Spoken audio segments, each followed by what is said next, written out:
Los virus no enferman, pero los hongos nos pueden alterar la mente. Supongamos que el mundo se calienta ligeramente.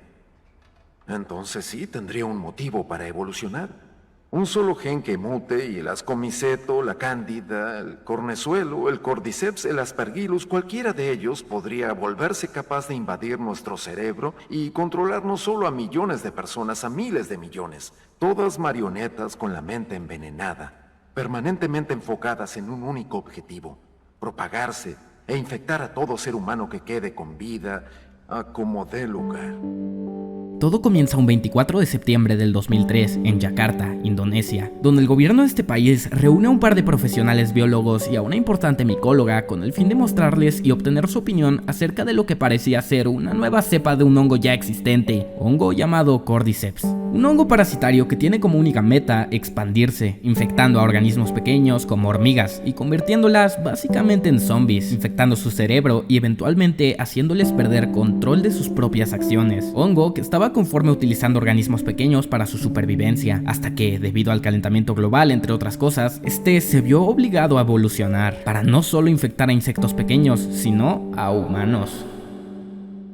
La infección comenzó en una fábrica de harina en Indonesia, el lugar antes mencionado, una de las fábricas más grandes de este recurso y la responsable de la mayoría de importación a otros países por todo el planeta. Se informa que una trabajadora del lugar se presentó al trabajo con un aspecto extraño y que de la nada comenzó a atacar a otros compañeros mordiéndolos, por lo que estos llamaron a la policía y lograron encerrarla en un baño. Al llegar, trataron de calmar a la mujer, pero no lograron nada. Esta parecía no escuchar las advertencias de los oficiales y tuvieron que dispararle para asegurar a las demás personas presentes. En la autopsia, esta presentó una mordida en la pierna con la que ahora se sabe contrajo la infección, por lo que se podría decir que esta fue la segunda infectada, mientras que el paciente cero sigue siendo desconocido. Al poco tiempo, se reportaron como desaparecidos más de 14 trabajadores de la misma fábrica, los cuales habían sido atacados por la mujer, por lo que la micóloga antes mencionada rápidamente dedujo que la infección cerebral de esta nueva cepa de Cordyceps se estaba expandiendo. Esta sugirió bombardear la ciudad y asegurar que absolutamente nadie sobreviviera, ya que a pesar de ser una medida violenta, sería la única forma de salvar al resto del planeta, cosa que, como sabemos,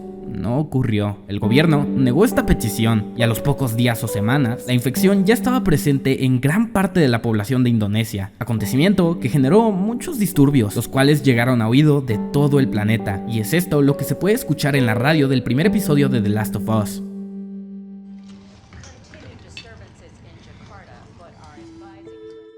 Pero con el tiempo, el virus invadió a todo el mundo, acabando así con más del 60% de la población. Todo gracias al consumo de harinas que surgieron de la fábrica en Indonesia. Y todos los derivados como pan, panqueques, pasteles, etc. también fueron infectados y distribuidos a todo el mundo. Con todo esto, surge una pregunta: ¿por qué el hongo decidió viajar en harina? Pues, como se nos menciona en la serie, este fue un conjunto de casualidades perfectas entre sí, que generaron las condiciones específicas para que el hongo pudiera evolucionar y después expandirse. El hongo vive en zonas principalmente tropicales, es decir, lugares húmedos, al igual que la mayoría de hongos, por lo que podríamos asumir que este de alguna manera llegó a la fábrica de harina, lugar donde se dieron las condiciones perfectas de temperatura y humedad, haciendo que este pudiera usar la harina como nido para reproducirse, cosa que no es tan alocada, ya que las harinas con un alto contenido en humedad, producto de cualquier factor como las malas condiciones de un lugar o similares, se convierten en un sustrato potenciador del crecimiento de distintos hongos. Todos estos factores lograron crear el ambiente perfecto para que el virus Cordyceps mutado pudiera expandirse y a su vez, al distribuir la harina, llegar a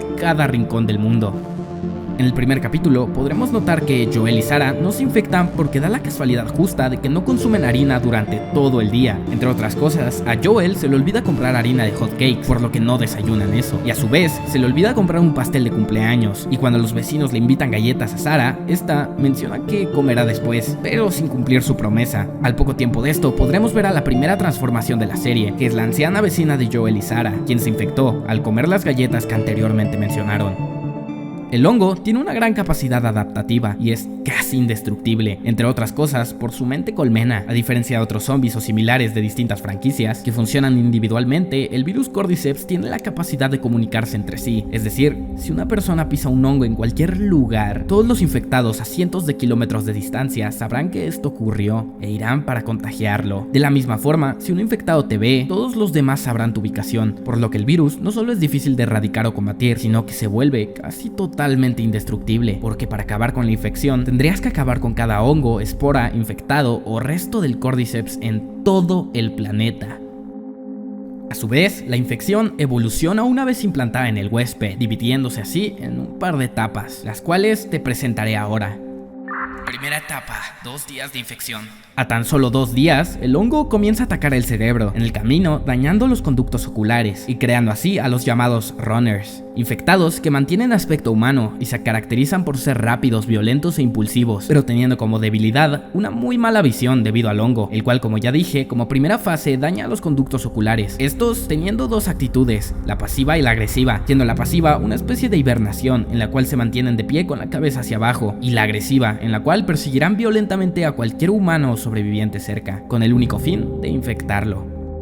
Segunda etapa, entre una semana y un mes de infección. El hongo pasa a dominar completamente al individuo, teniendo la misma visión y visibilidad que los runners, pero con una ferocidad notoriamente superior. Su fuerza es equiparable a la de un humano bien entrenado. Estos son raros de encontrar debido a que generalmente los sobrevivientes suelen matar a los infectados en la primera etapa, y los que no murieron ya están en etapas avanzadas. Estos suelen tener rasgos físicos similares a los de un cadáver, llagas expuestas, sangre y una piel pálida, además de tener parte del hongo expuesto en la superficie del cuerpo, y siendo medianamente sigilosos, adquiriendo así el nombre de Stalker. Etapa 3, entre un mes y un año de infección. Se puede observar en estos la misma característica de fuerza y velocidad que los Stalkers y Runners, pero con la excepción de tener deformaciones notorias en la cabeza y cuerpo, esto por culpa del hongo. Se les nombra Clickers. Estos son cazadores furtivos, se mueven sigilosamente, esperando atacar por detrás o por los lados, generalmente haciéndolo por las espaldas y teniendo un sonido bastante característico al moverse.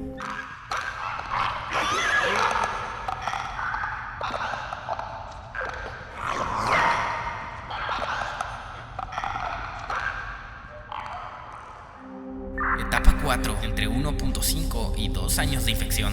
Estos suelen ser grandes, además de estar llenos de hongos por todo el cuerpo, misma razón por la que son totalmente ciegos, ya que el hongo acabó con prácticamente toda la cabeza de los infectados y con ella los ojos, utilizando así ecolocalización para poder moverse. Estos suelen atacar a la distancia, tienen una fuerza descomunal, superando de lejos a las anteriores etapas de infección. Dentro de esta misma etapa existe una variación de la infección, a la que se le denomina Shamblers. Seres que tienen las mismas características que los bloaters, con la excepción de que durante el desarrollo del hongo fueron expuestos a grandes cantidades de agua, mutando así en un ser mucho más húmedo, baboso y deforme que los bloaters.